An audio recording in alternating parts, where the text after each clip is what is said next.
October 1944. The Philippines. General Douglas MacArthur stands in the surf at Leyte Gulf, photographers capturing his triumphant return. The image will become legendary, the general fulfilling his promise. But what the cameras don't show is the trail of blood, strategic blunders, and near-catastrophic miscalculations that brought him to this beach. MacArthur's unshakable confidence had carried him through impossible odds before. But in the crucible of the Pacific War, that same confidence would push American forces to the brink of disaster, cost thousands of lives, and nearly hand the Japanese a victory they desperately needed. In the opening months of 1941, one name dominated the American military imagination in the Far East: Douglas MacArthur. At 61 years old, he was not merely a general. He was a legend sculpted from his own carefully cultivated mythology. His chest bore more decorations than almost any officer in U.S. history. His reputation had been forged in the trenches of World War I, where he led the Rainbow Division with a reckless courage that bordered on theatrical. He walked battlefields in a custom uniform, carrying a riding crop instead of a weapon, daring German snipers to take their shot. They never did. To MacArthur, this wasn't luck, it was destiny. By December 1941, he commanded all U.S. Army forces in the Far East from Manila, a city that mirrored his grandeur. He lived in a penthouse suite atop the Manila Hotel, surrounded by aides who worshipped him and a press corps he manipulated with precision. MacArthur spoke of himself in the third person. He granted interviews like papal audiences. His belief in his own genius wasn't mere confidence, it was doctrine, and that doctrine was about to collide with reality. Throughout the fall of 1941, intelligence reports flooded MacArthur's headquarters. Japanese troop movements in Formosa, increased naval activity, diplomatic tensions reaching a breaking point. His own staff urged vigilance. Washington sent warnings. MacArthur dismissed them all. In his mind, the Japanese were incapable of launching a sophisticated, coordinated strike. They were, in his words, a second-rate power with third-rate equipment. He could not, would not, believe that an Asian military force could challenge American supremacy in the Pacific. Then came December 8, 1941, December 7 across the international date line. Word of Pearl Harbor reached Manila at 3:00 a.m. local time. For 9 agonizing hours, MacArthur froze. His staff pleaded for action. His air commanders begged permission to strike Japanese airfields in Formosa or at least disperse the American bomber fleet. MacArthur gave no orders. He seemed paralyzed, caught between disbelief and indecision. At Clark Field, 90 miles north of Manila, America's Pacific air power sat exposed. Rows of B-17 flying fortresses, the most advanced bombers in the world, lined the runway, wingtip to wingtip. No dispersion, no combat air patrol, just targets. At 12:35 p.m., Japanese bombers and fighters arrived over Clark Field. They came in perfect formation, unopposed, almost leisurely. In minutes, 18 B-17s were burning wreckage, 56 fighters destroyed, hangars collapsed, fuel depots exploded. The few American pilots who managed to scramble were swatted from the sky. The United States had lost air supremacy in the Pacific, not in battle, but on the ground in broad daylight 9 hours after the war began. MacArthur's mythology had met its first test, and it had failed catastrophically. Not because of Japanese superiority, but because of something far more dangerous, a general who believed himself infallible. The smoke rising over Clark Field carried with it the bitter scent of arrogance. MacArthur's God complex had just cost America the Pacific sky. By January 1942, the defense of the Philippines had collapsed into a nightmare of shrinking perimeters and vanishing hope. MacArthur's forces, 76,000 American and Filipino troops, withdrew to the Bataan Peninsula, a jungle-covered finger of land jutting into Manila Bay. It was supposed to be a fighting retreat, a strategic consolidation, but the strategy existed only on paper. Supplies that were meant to sustain the defenders for 6 months had been stored in depots now overrun by the Japanese. The men of Bataan dug in with half rations, dwindling ammunition, and the creeping realization that no help was coming. MacArthur did not dig in with them. He retreated instead to Corregidor, a fortified island 30 miles across the water, a concrete citadel honeycombed with tunnels. From this bunker fortress he commanded, or rather he composed. While his troops on Bataan ate mule meat and foraged for monkey, MacArthur dined on full meals in the Malenta tunnel. While malaria and dysentery ravaged the front lines, he issued communiques to the American press, painting portraits of brilliant defensive stands and heroic American resistance. The gap between his words and reality grew into a chasm. On the peninsula, commanders like Major General Jonathan Wainwright fought with grim, grinding determination. Wainwright saw the truth MacArthur refused to acknowledge. They were being strangled. Japanese artillery pounded their positions. Enemy troops infiltrated through the jungle. Supplies ran out. The men grew skeletal. And still, MacArthur's dispatches spoke of turning tides and glorious defenses, as if words alone could hold back the advancing enemy. In Washington, President Franklin Roosevelt faced an impossible decision. The Philippines were lost, everyone knew it, but MacArthur was more than a general. He was a symbol, a name that resonated across a nation reeling from defeat. Lose MacArthur and America loses its Pacific hero. Roosevelt made the call, evacuate him. It was an order, not a request. MacArthur did not volunteer to stay. He did not choose martyrdom.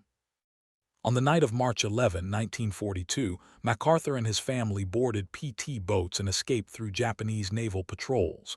He left behind 76,000 men to their fate. Upon reaching Australia, he issued his now famous declaration, "I shall return." It was brilliant public relations. The press ate it up.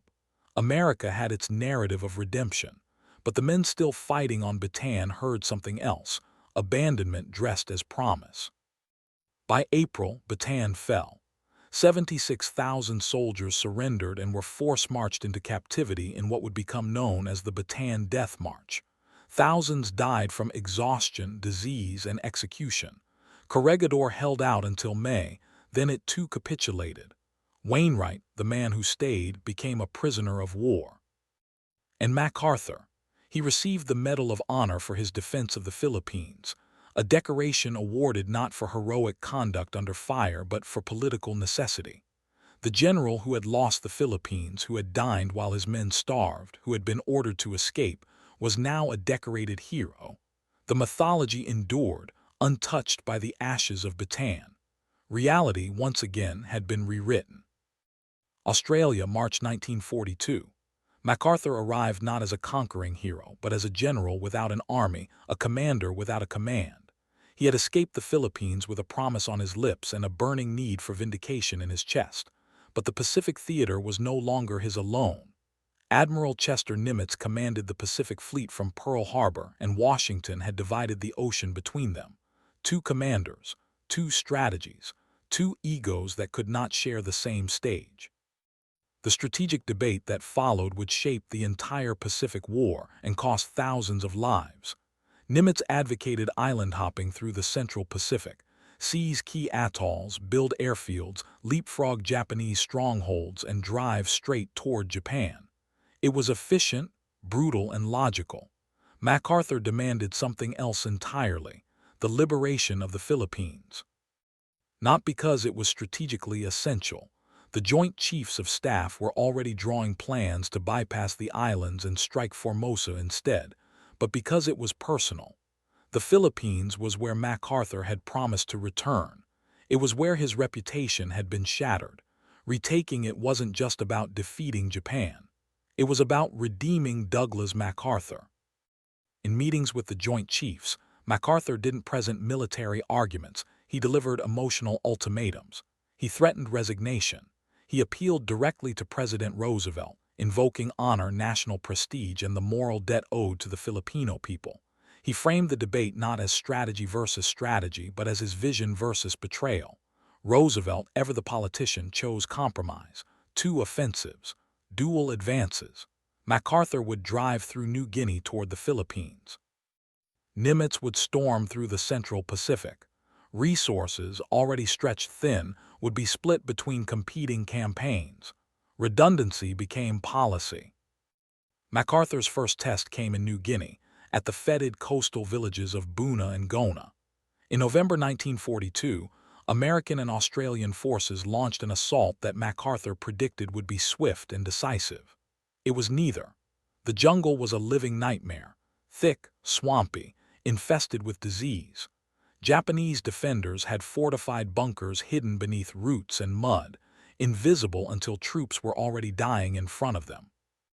American soldiers, many of them National Guard units with minimal training, stumbled into a meat grinder. MacArthur, hundreds of miles away in Port Moresby, issued optimistic timelines. He expected victory in days. It took months. He blamed his commanders for lack of aggression, even relieving officers for failures that were his own. He underestimated Japanese tenacity. He overestimated American readiness. And he refused to visit the front lines, where his men waded through waist-deep swamps, dodging sniper fire and succumbing to malaria and dysentery in equal measure. By January 1943, Buna and Gona finally fell. The cost: over 3,000 American casualties in what MacArthur had called a minor operation.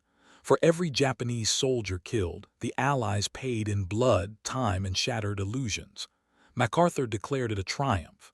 His communiques spoke of flawless execution, but the men who had fought there knew the truth. The pattern was already clear: overconfidence before battle, deflection after. And the Pacific War had only just begun. By 1944, the United States possessed a weapon more powerful than any bomb or battleship: knowledge. American cryptanalysts had shattered Japanese naval codes. Ultra-intercepts laid bare enemy positions, troop strengths, and operational plans with astonishing precision.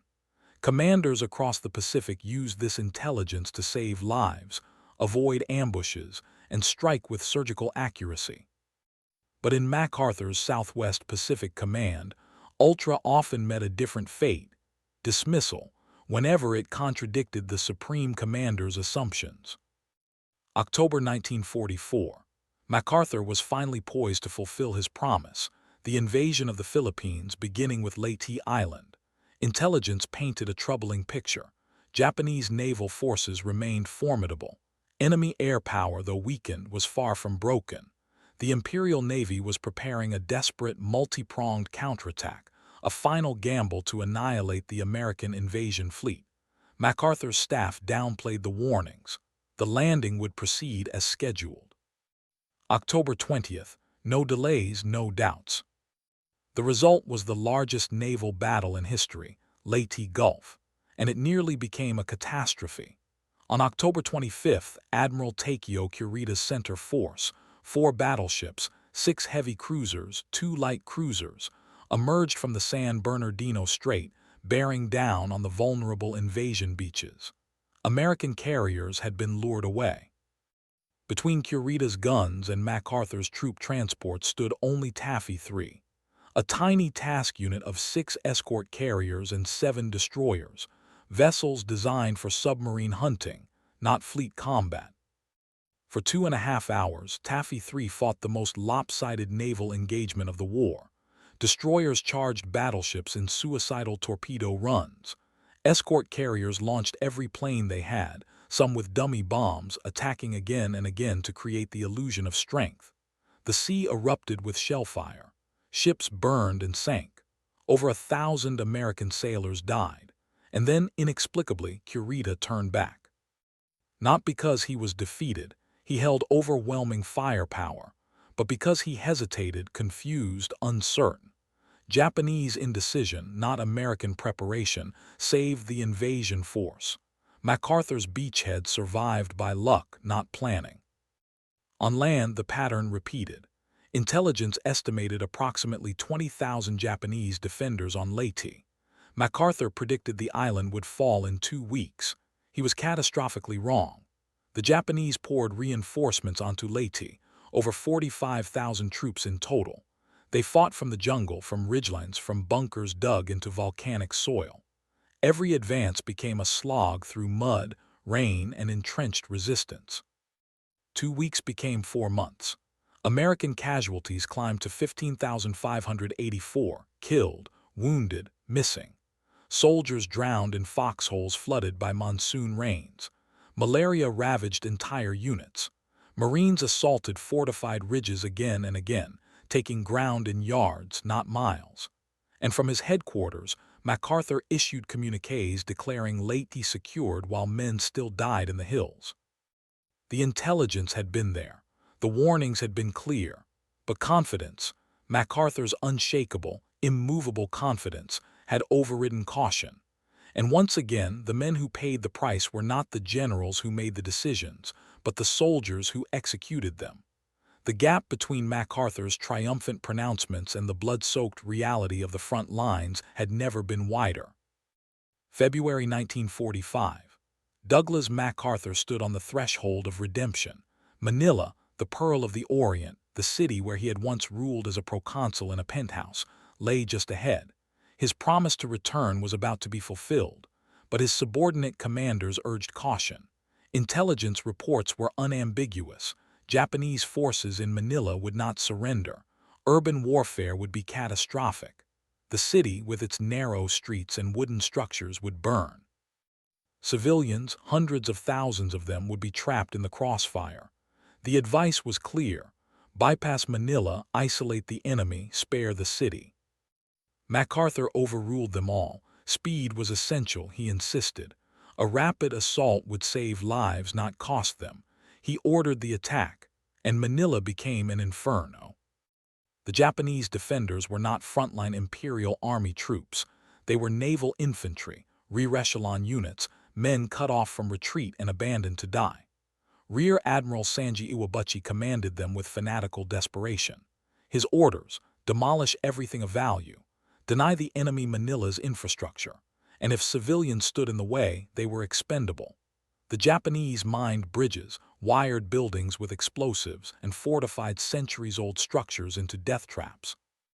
For 29 days, Manila died by fire and steel. American artillery pounded Japanese positions block by block. Shells ripped through Intramuros, the ancient walled city, reducing Spanish-era churches to shattered stone. Japanese troops dynamited what the Americans didn't destroy. The city's architectural heritage, 400 years of history, crumbled into ash and rubble. But the buildings were not the worst casualties. Over 100,000 Filipino civilians perished in the Battle of Manila, the highest civilian death toll of any battle in the Pacific War. Japanese troops went house to house, massacring entire families. At the Bayview Hotel, soldiers bayoneted patients in their hospital beds. At the Red Cross headquarters, they slaughtered refugees who had sought sanctuary under the protection of international law. Entire neighborhoods were set ablaze, families burned alive in their homes. Parents watched their children die. Survivors stumbled through streets choked with corpses, too many to bury, too many to count. American soldiers advancing through the ruins found horrors that would haunt them forever. Bodies piled in basements. Children burned beyond recognition. Evidence of atrocities so systematic, so deliberate that even hardened infantrymen wept. This was not collateral damage. This was annihilation. By early March, Manila was silent. The Japanese defenders were dead. The city was liberated, and it was gone. The port lay in ruins, its infrastructure obliterated. Strategic value, minimal. The only gain was narrative. MacArthur returned in triumph, posing for photographs among the ruins. The liberator had kept his promise. But the cameras did not linger on the mass graves. They did not frame the skeletal survivors, hollow-eyed and broken. They did not capture the silence of 100,000 voices that would never speak again. Manila had been saved by being destroyed, and the man who ordered the assault called it victory. The photographs would be remembered. The dead would be forgotten. Manila's apocalypse was complete. September 2, 1945. Tokyo Bay. The deck of the USS Missouri gleamed under gray skies as the most powerful men of a defeated empire stood in silence, waiting to sign the instrument of surrender. Douglas MacArthur stepped forward, ramrod straight, his voice steady as he declared the war ended. The cameras captured it all, the supreme commander accepting Japan's capitulation, the architect of victory, the general who had promised to return and delivered. It was the ultimate vindication, the crowning image of a legend forged in fire and mythology. But zoom out from that theatrical moment, and the picture changes. Behind MacArthur's triumph lay a trail of unnecessary casualties, prolonged campaigns, and strategic decisions driven more by ego than efficiency. The numbers tell a story the photographs did not. Clark Field, 18 B-17s destroyed on the ground 9 hours after Pearl Harbor because MacArthur could not believe the Japanese were capable. Bataan, 76,000 men surrendered while their commander escaped to safety and received a Medal of Honor. Bunagona, 3,000 casualties in an operation MacArthur called minor. Leyte, predicted to fall in 2 weeks, it took 4 months and cost over 15,000 American lives. Manila, 100,000 Filipino civilians dead in a battle that could have been avoided. Contrast this with Admiral Chester Nimitz, whose Central Pacific drive was methodical, intelligence-driven, and devastatingly effective, or General Simon Bolivar Buckner Jr., who understood the cost of every yard gained and planned accordingly. These commanders respected their enemy. They listened to intelligence. They adapted. MacArthur, by comparison, imposed his will on reality and blamed subordinates when reality refused to comply. Post-war military historians began the quiet reassessment. They pointed to the pattern: repeated underestimation of Japanese strength, dismissal of ultra-intercepts that contradicted his assumptions, strategic rigidity disguised as boldness. They acknowledged his strengths: organizational genius, inspirational leadership, political acumen that rivaled any statesman. But they also asked the uncomfortable questions. How many lives did his confidence cost? Would the Pacific War have ended sooner with fewer casualties under different leadership? Could Manila have been spared? These questions never reached the public. MacArthur's legend was too valuable, too thoroughly constructed. The press had lionized him. The American public needed heroes. And so the mythology endured, polished, unassailable, carved into the granite of history. But the soldiers who died in preventable battles did not get to write the narrative. The men who drowned in the jungles of New Guinea, who charged fortified positions on Leyte against intelligence warnings, who watched Manila burn, they are not part of the legend. The Filipino civilians buried in mass graves, victims of a battle that served one man's timeline, are footnotes at best. Douglas MacArthur believed himself infallible. History, desperate for simplicity, agreed. But infallibility is a luxury afforded only to those who do not pay the price for their mistakes. And in the Pacific War, the price was measured in lives. Lives spent not to defeat an enemy, but to redeem a reputation. The general who could not be wrong left behind a legacy of brilliance and hubris, forever intertwined. The question is not whether MacArthur was a great commander. The question is, at what cost?